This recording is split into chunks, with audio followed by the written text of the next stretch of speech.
Let's start at the very beginning, because if you don't understand why a narcissist needs your reaction, nothing else I'm about to tell you will fully make sense. Human beings, by nature, require connection. We are wired for it. From the moment we enter this world, our survival depends not just on food and shelter, but on emotional attunement, on being seen, felt, and responded to. This is not weakness. This is biology. The need for connection becomes so distorted, so corrupted by early wounds, that a person can no longer access genuine intimacy. Capacity for real human connection gets replaced by something far more transactional, far more predatory. What you get is a person who doesn't seek love. They seek supply. Narcissistic supply is a term first introduced by the Austrian psychoanalyst Otto Pfannigel, and later expanded by object relations theorists to describe the emotional sustenance a narcissist extracts from others. I want you to really sit with that word, extract, because that's exactly what it is. It is not a mutual exchange. It is not a relationship in any meaningful sense of the word. It is a one-directional harvesting of your emotional energy, your attention, your validation, and yes, even your pain. Here's what most people don't realize. For a narcissist, your suffering is just as nourishing as your admiration. Your tears and your applause serve the same function. Your anger and your adoration feed the same hunger. What they cannot survive, what genuinely destabilizes them at a psychological level, is your indifference. The absence of a reaction, the silence where there used to be chaos.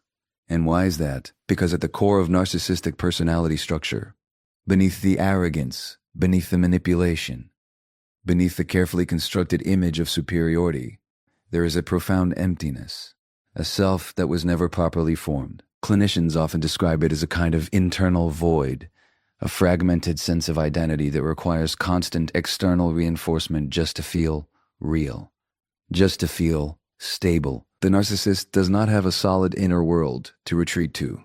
They have only the mirror you hold up for them. This is not an excuse. I want to be very clear about that. Time the psychology of why someone causes harm does not obligate you to continue absorbing that harm. But it does give you something extraordinarily powerful. It gives you clarity. Clarity, for a survivor of narcissistic abuse, is one of the most radical acts of healing available to you. Times at first, when you begin to see the narcissist's behavior not as evidence of your inadequacy, but as a symptom of their dysfunction, when you stop taking the bait personally and start seeing the mechanism behind it, something shifts. Different dynamic, and start becoming an observer of it. And that shift in perspective is where your freedom begins. You are never the problem, you are the resource. That the moment you understand the difference between those two things, you understand exactly what kind of power you hold. Because here's the truth that we will keep returning to throughout everything I share with you today. A narcissist can handle your hatred. They can handle your love. They can handle your confusion, your pleading, your outrage. What they cannot handle, what they have absolutely no defense against, is being treated as though they simply do not matter. Indifference is not cruelty. It is clarity. First, there is nothing more terrifying than a person who finally sees them clearly and simply walks away. So now that we understand what the narcissist is actually feeding on, the next question becomes, what do you do with that knowledge? Teng Tao Pukyu, apply it in a way that genuinely protects you and genuinely disrupts their control. And this is where I want to introduce you to a concept that sounds simple on the surface, but is one of the most psychologically sophisticated moves a human being can make. You treat them like they're dead. Now I need you to stay with me here, because I know that phrase lands with a certain weight. It might even make some of you uncomfortable. We are conditioned, deeply conditioned, to believe that indifference is cold, that it is unkind, that a good person responds, engages, explains, and tries to resolve. We are taught from childhood that silence is aggression, that walking away is cowardice, that the mature thing to do is always to communicate. And in healthy relationships with emotionally available people, that is absolutely true. But you are not dealing with a healthy relationship. You never were.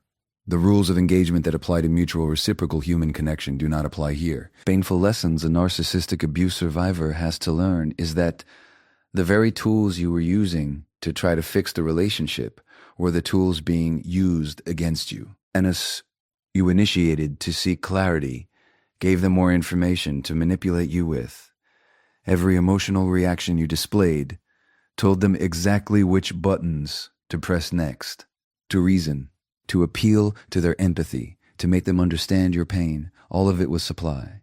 All of it kept you locked inside the dynamic. So what does it mean to treat someone like they're dead? It does not mean hatred. It does not mean a dramatic declaration, a final confrontation, or a satisfying moan, telling them exactly what you think of them. In fact, if you're waiting for that moment, if you're still hoping that the right words will finally make them get it, I want to gently, but honestly tell you, that moment will never come because you lack eloquence, but because they lack the internal architecture required to receive it. To treat someone like they're dead is to make a quiet, internal decision that this person no longer occupies emotional real estate in your life. It is the deliberate withdrawal of your energy, your attention, and your reactivity from someone who has demonstrated, repeatedly, that they will only use those things against you. It is not performed for their benefit. It is not a strategy designed to punish them or provoke a reaction. It is something you do entirely, completely, for yourself. Think about how you relate to someone who has genuinely passed away.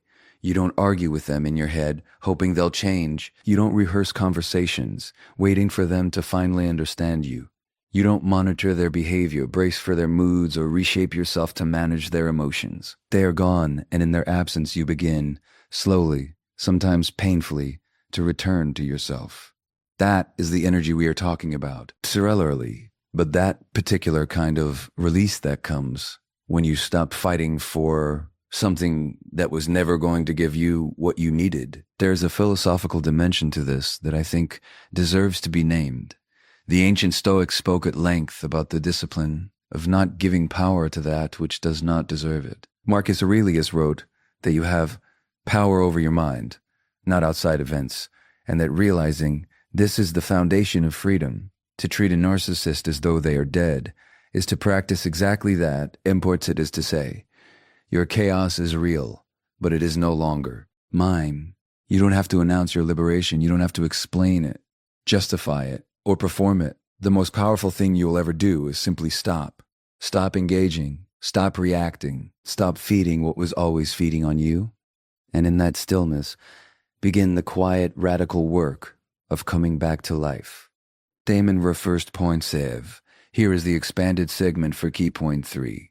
We've established what narcissistic supply is, and we've established what it looks like to withdraw it. But I want to go deeper now, because understanding what to do is only half the equation. The other half is understanding why it works.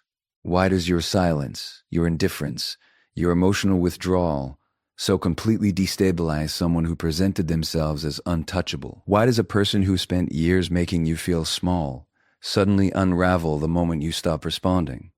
The answer lives in the architecture of the narcissistic personality itself. To understand this, we need to briefly revisit how the narcissistic character structure develops in the first place. Here I want to draw on the work of developmental psychologists and trauma theorists, because narcissism, at its root, is not a personality quirk or a moral failing. It is a survival adaptation. People don't recognize it first. It is what happens when a child, in their most formative years, does not receive what every child fundamentally requires, which is unconditional attunement. Davis, which is the being loved, not for what they perform, not for how they make a parent feel, but simply for who they are. It is absent when the not attunement is absent, when love is conditional, when emotional safety is unpredictable, when the child learns that their authentic self is either too much or not enough. The psyche does something extraordinarily intelligent. Constructs an alternative self, a performed self, a grandiose, armored, carefully managed version of a person designed to extract a V. Recognize at first, validation externally that was never reliably provided internally. What we call the narcissistic personality is, at its core, this constructed self, running on empty, perpetually dependent on the outside world to confirm its own existence. Topple is kind's who is why this matters for you. That constructed self has no stable foundation. It is not built on genuine self-worth, genuine emotional resilience. It is built entirely on reflection. reactions of others, which means the moment those reactions disappear, the moment the mirror goes blank, the entire structure is threatened. Psychoanalysts refer to this as a narcissistic injury. And the response to narcissistic injury, what clinicians call narcissistic rage, is not the anger of someone who is powerful, of someone whose psychological survival feels at stake.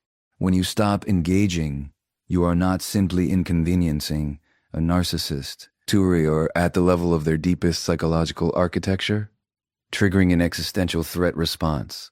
The rage, the escalation, the smear campaigns, the sudden reappearances, all of it is fear wearing the costume of control. This is where I want to be very precise, because this understanding is protective. When a narcissist escalates after you go silent, and many of them will, the untrained instinct is to interpret that escalation as evidence that you've done something wrong, that you've provoked them. If you just explained yourself one more time, responded one more time, the situation would de-escalate. But what you are actually witnessing in those moments is not power. It is withdrawal. You are watching someone go through the psychological equivalent of withdrawal from a substance they are addicted to, and that substance is you. Their playbook, the manipulation, the guilt-tripping, the charm, the threats, was never designed for someone who doesn't respond. It was designed for someone who is still emotionally present in the dynamic. The moment you exit that dynamic completely, you don't just remove yourself from their game. You render the entire game unplayable. There is no move available to someone whose opponent has simply left the board. When you truly stop engaging, you don't just disrupt a narcissist's control. You expose the most devastating truth they spend their entire lives running from. That without your reaction, without your energy, without your presence sustaining them, there is nothing there. And a person who has built their whole identity on dominance has no greater fear than the silence that proves they never had any power at all. Here is the expanded segment for key point 4. So we've arrived at a question that I know many of you are sitting with, particularly those of you who cannot simply walk away. People don't recognize it first because the reality of narcissistic abuse is that it doesn't always exist in a context where complete removal is immediately possible. There are co-parenting arrangements. There are shared workplaces. There are family systems where the narcissist sits at the center of every gathering, every holiday, every obligatory event. For those of you navigating those circumstances, the instruction to go no contact, as valid and as healing as it is, can feel not just impractical, but almost cruel in its simplicity. So what do you do when complete silence isn't an option? How do you protect your energy, your identity, and your psychological integrity when forced contact is simply a reality of your life? This is where the gray rock method becomes not just useful, but genuinely transformative. Time is elegant in its simplicity, and I want you to picture it literally for a moment. Think of a gray rock, not a striking gemstone, not a jagged, dramatic cliff face, just a Tation my Verstead, an ordinary, unremarkable, completely uninteresting gray rock sitting on the ground. You walk past it without a second glance. There is nothing about it that invites your curiosity, provokes your emotions, or demands your attention. It simply exists, neutral, flat, and utterly devoid of anything worth engaging with. That is what you become. When you apply the gray rock method, you are making a deliberate, conscious decision to become the least interesting version of yourself in the narcissist's presence. Not because you are uninteresting, but because you understand, with great psychological clarity, that your vibrancy, your depth, your emotional richness are not safe in this particular environment. You are not dimming your light permanently. You are strategically, temporarily, and purposely withdrawing it from someone who has proven they will only use it as a weapon. In practical terms, this means your responses become short, factual, colorless. Trapdoor. When they probe for emotional reactions, you offer none. When they bait you with provocations designed to trigger guilt, anger, or defensiveness, you respond with the conversational equivalent of a gray rock. Yes, no, I don't know, fine. You do not volunteer information about your life, your feelings, your victories, or your struggles. You offer nothing that can be stored, distorted, and used against you later. People don't recognize at first. You become, in the most strategic sense of the word, boring. And here is what makes this method so psychologically sophisticated. It is not suppression. Dofers. It is not the unhealthy swallowing of emotions that so many survivors have already spent years doing in the relationship. It is something fundamentally different. Suppression happens when you feel deeply and force yourself not to show it out of fear. The Grey Rock method, practiced correctly, comes from a place of detachment, from having done enough internal work that you genuinely no longer feel compelled to perform for this person. The goal is not to hide your emotions from the narcissist. The goal is to reach a place where this person no longer has the access required to generate those emotions in you. There is a meaningful distinction between those two things, and it matters enormously for your healing. One keeps you trapped inside the dynamic, white-knuckling your way through interactions. The other represents a genuine internal shift, a quiet but profound withdrawal of the narcissist's casting power in the story of your life. Clinicians who work with survivors of narcissistic abuse often observe that the Grey Rock method, when practiced with genuine internal detachment rather than performative flatness, produces something unexpected in the survivor. Times, but confidence, because every interaction you navigate without being destabilized is evidence, gathered in real time, that their hold on you is loosening, that you are capable of being in their presence without losing yourself, that you have, in the most literal sense, begun to outgrow them. Their courage is not a performance of strength. It is the quiet evidence of it.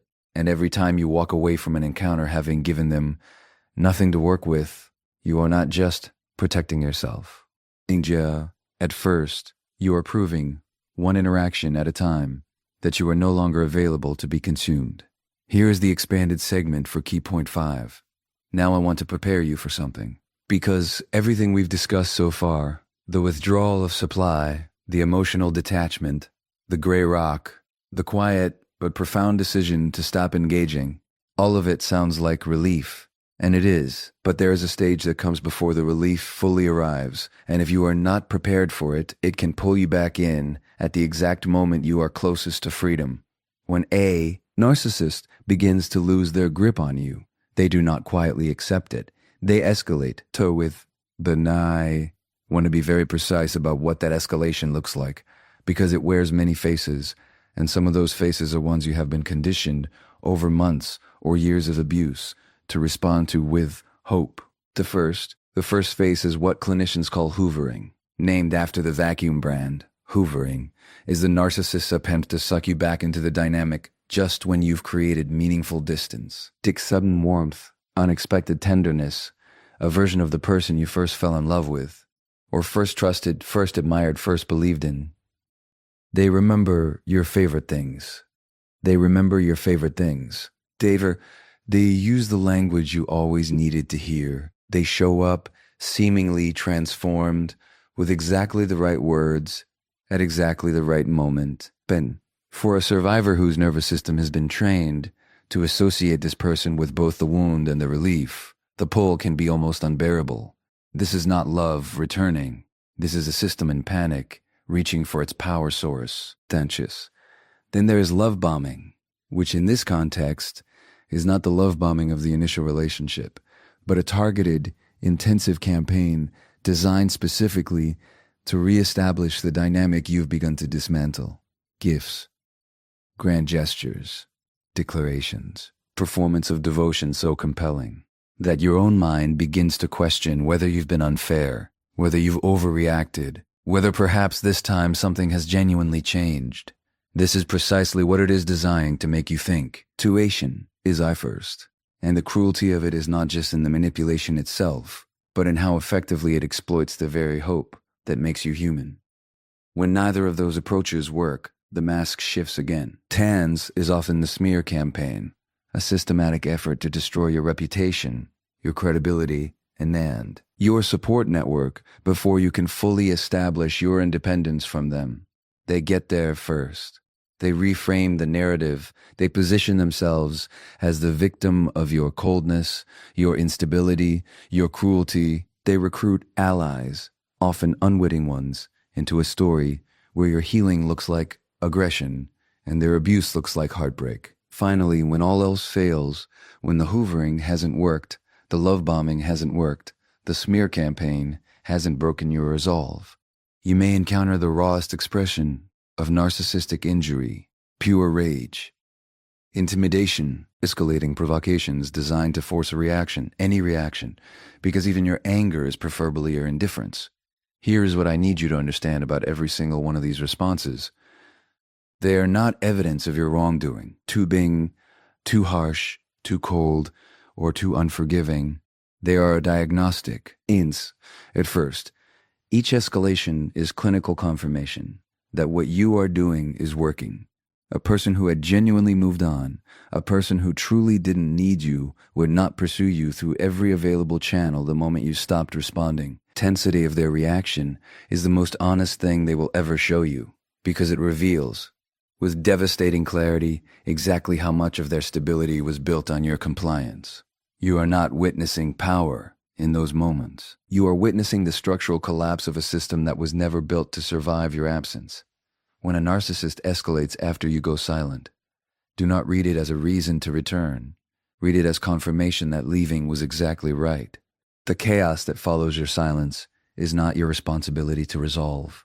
It is the sound of their control falling apart, and your only job in that moment is to let it fall. There is something I want to ask you, and I want you to sit with it honestly, without judgment, without the instinct to move past it too quickly. Who were you before this relationship? Not the role you played in it. Not the version of yourself that learned to manage their moods, anticipate their needs, shrink into corners, or perform a carefully calibrated version of yourself designed to minimize conflict and maximize approval. Person underneath all of that, the one with preferences that had nothing to do with keeping someone else comfortable, the one with opinions they didn't instinctively censor, the one who took up space without apologizing for it. Can you remember that person? For many survivors, the honest answer is only barely. Tender examined dimensions of narcissistic abuse, and I think it deserves far more attention than it typically receives in the conversation around recovery. We talk extensively, and rightly so, about the trauma, and that dilation, the gaslighting, trust, the erosion of trust.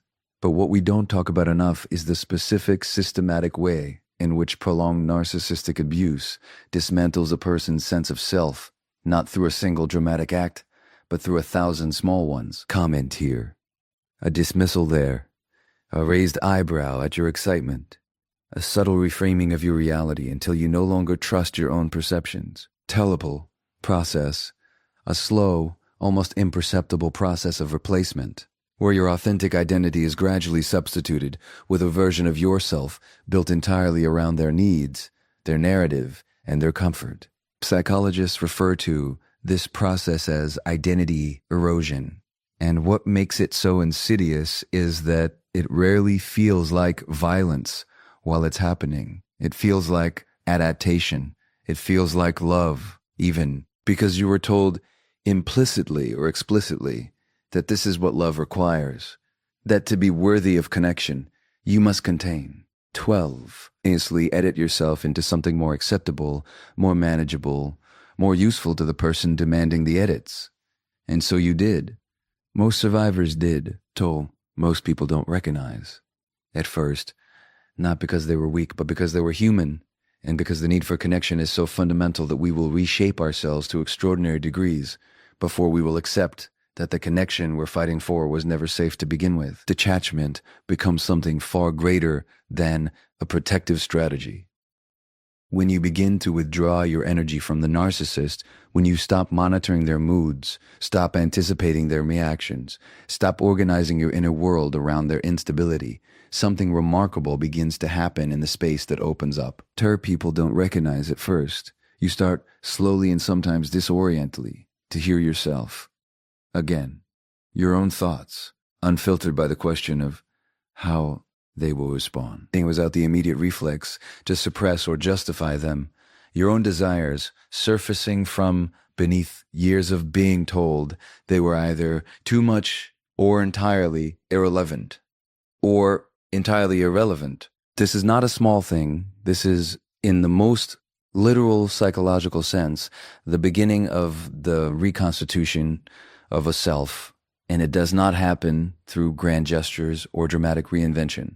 It happens in the quiet moments, in the morning when you realize you made a decision without consulting their imagined reaction, in the evening when you sat with your own emotions and didn't immediately reach for distraction. True, accumulating experience of existing in your own life as its primary author, rather than a supporting character in someone else's.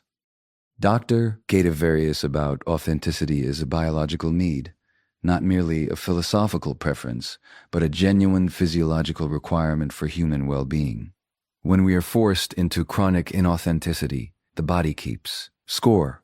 The nervous system holds the cost. Recovery, then, is not simply emotional. It is somatic, and it is the slow restoration of alignment between who you actually are and how you are actually living. Detachment from a narcissist is not the end of something. It is the beginning of the most important relationship you will ever be asked to rebuild. The relationship is with yourself, the self that was always there, underneath everything they told you to be, waiting with extraordinary patience for you to finally come home. Here is the expanded segment for Key Point 7. For Key Point 7, Deveres, there is a question that haunts almost every survivor of narcissistic abuse at some point in their journey, and it is one that carries an enormous amount of shame, so I want to address it directly and without any softness around the edges. The question is this: why couldn't I just leave? Why, even when I could see what was happening, even when some part of me knew, did I stay? Why did I go back? Why did I keep trying towards someone who was hurting me feel times stronger than the pull toward my own safety and peace? If you have asked yourself that question, I want you to understand something with absolute clarity. The answer has nothing to do with weakness, poor judgment, or a lack of self-respect. The answer is neurological, physiological. The answer is biological. The answer lives in the deepest, most ancient structures of the human brain, and it was operating in you with a sophistication and a power that had very little to do with conscious choice. What you are experiencing is what trauma researchers and attachment theorists call a trauma bond. To understand how a trauma bond forms, we need to understand one of the most well-documented phenomena in behavioral psychology, intermittent reinforcement. And, it was first observed in Skinner's research on operant conditioning, and what it revealed was both elegant and disturbing. When a reward is delivered inconsistently, not every time a behavior occurs, but unpredictably, randomly, sometimes yes, and sometimes no, the psychological attachment to the pursuit of that reward becomes dramatically more powerful than when the reward is delivered reliably. Genes operate on this exact principle. And so, whether consciously or not, does the narcissistic relationship dynamic. In the early stages of a relationship with a narcissist, the reward is overwhelming. The love bombing, the intensity, the feeling of being chosen and seen and cherished. It activates the brain's dopamine system with a force that few experiences in ordinary life can match. And then it is withdrawn, replaced by coldness, criticism, confusion, partially, unpredictably, just enough to reactivate the hope that the original version of this person, the one who made you feel extraordinary, still exists somewhere beneath the cruelty and is worth fighting for. This cycle, reward, withdrawal, does not just create emotional confusion. It creates neurochemical dependency. The brain, in its relentless drive toward pattern recognition and reward anticipation, becomes as genuinely addicted to the intermittent approval of the narcissist as it would to any other dopamine-activating substance. Den is not simply an emotional decision. It is, at a physiological level, withdrawal. Anyone who has ever tried to break a genuine addiction knows that the pull back toward the source of dependency is most ferocious, precisely in the moments when freedom is closest. Layered beneath this is the attachment wound itself. Many survivors of narcissistic abuse, though certainly not all, carry early attachment injuries that made the familiarity of the narcissistic dynamic feel, on some deep and largely unconscious level, like home. Not because they wanted to be mistreated, that framing is both inaccurate and cruel, but because the nervous system orients toward the familiar. consistency arrived together in the earliest chapters of their lives, and the psyche, in its extraordinary complexity, continued to seek out that same configuration in adulthood. This is not a character flaw.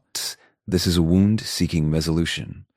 And the recognition of that distinction, the movement from self-blame to self-understanding, is not a minor psychological adjustment. It is the foundation upon which every other aspect of genuine recovery is built, because you cannot heal what you continue to condemn yourself for. You cannot release a bond you are still punishing yourself for having formed. The trauma bond was not a failure of your intelligence or your strength. It was evidence of how profoundly human you are. Why couldn't I leave sooner? And start asking, why couldn't I leave sooner? And start asking, what do I need to heal now? You have made the single most important pivot available to you on this entire journey. These arrived that almost every survivor of narcissistic abuse recognizes the moment I name it, and yet even in recognition, it remains one of the hardest patterns to break.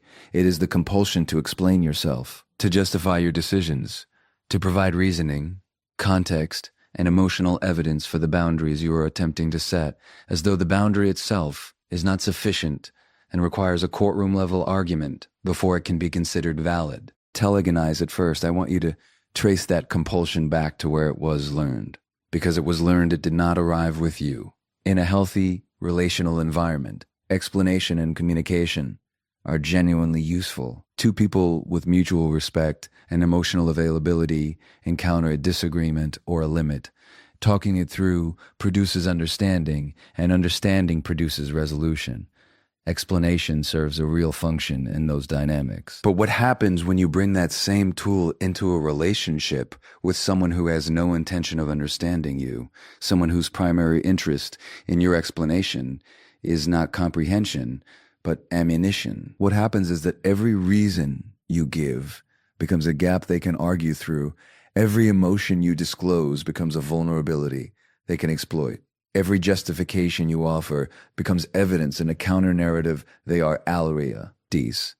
Constructing, one in which your boundary is unreasonable, your feelings are exaggerated, your perception of events is fundamentally flawed, and their behavior is entirely justified by your own failures and inadequacies. Thames, hoping for resolution. They came to the conversation hoping for resolution. They came to it looking for an opening. This is the machinery of gaslighting in one of its most sophisticated forms. And the deeply painful irony is that the more articulately you explain yourself, the more material you provide for the dismantling of your own reality. Survivors often describe spending hours, sometimes days, in conversations that began as attempts to establish a simple boundary and ended with them questioning their own sanity, apologizing for things that were done to them, far more trapped than before the conversation started. So let me offer you something that may initially feel counterintuitive, but which carries an enormous amount of psychological liberation within it. You do not owe anyone an explanation for protecting yourself. And most people don't recognize, at first, a boundary is not a proposal. It is not a discussion point. Without an opening position in a negotiation. It is a statement of what you will and will not participate in. And its validity does not depend on the other person's agreement, understanding, or approval. This is a radical concept for many survivors, because the entire relational architecture of narcissistic abuse is built on the premise that your needs, your limits, and your reality require external validation before they count. Tactically, and often ruthlessly, to believe that your boundaries were only legitimate if they could withstand cross-examination, that your feelings were only real if they could be proven, that your perception of events was only trustworthy if it aligned with theirs. And so you kept explaining, kept justifying, kept trying to build a case convincing enough that they would finally have to concede your right to simply exist on your own terms. That concession was never coming, not because your case wasn't strong enough, but because the goal was never understanding. The goal was engagement. Explanations, however reasonable, however eloquent, however emotionally honest, were the most reliable form of engagement available to them. When you stop explaining, when silence becomes your answer, when no becomes a complete sentence, when no becomes a complete sentence. Tutorial that used to follow every boundary you attempted to set. You do something that the narcissist's entire system of control is completely unprepared for. You close the opening. You remove the gap, present a wall with no doors, and no amount of argument, manipulation, or emotional pressure can find a way through something that offers no point of entry. There is a quiet but profound confidence that develops in survivors who learn to set boundaries without explanation. It is the confidence of someone who has finally internalized what they always deserve to know, that their limits do not require a defense, that their well-being does not require a permission slip, that they are the sole and sovereign authority over what they allow into their life, their energy, and their emotional world. It is not rudeness. It is self-respect in its most distilled form. People don't recognize it first, and when you finally stop justifying your right to protect yourself to the person who made protection necessary, you have reclaimed something they spent years trying to convince you that you never had, the unquestionable authority of your own voice.